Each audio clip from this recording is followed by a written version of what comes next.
Hello বন্ধুরা, আমি অনিতা আর আপনারা দেখছেন অনিতাস ডায়েরি। আজকের দিনটা ছিল কালী পুজোর দিন। আমাদের বাড়িতে কালী পুজো হয়। আমার দাদুই করে গিয়েছিলেন, যদিও তিনি এখন আর নেই।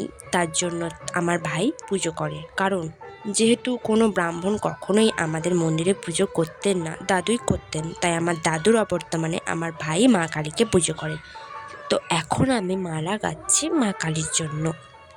তো মালা গাঁথা কমপ্লিট হয়ে গেছে। তো এখন অনেকেই বলবে 20 ফুলের মালা কেন?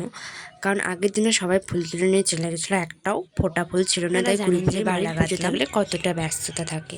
তার মধ্যেও চারিদিকে প্রদীপ জ্বালালাম।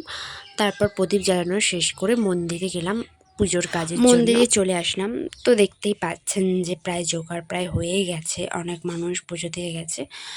তো এরপরে পুজো শুরু হবে কিছুক্ষণের মধ্যে, কারণ সকাল করে পুজো শুরু করলাম। কারণ ভাই যেহেতু পুজো করবে, তাই দেরি করে তো কোনো লাভ নেই, তাই না?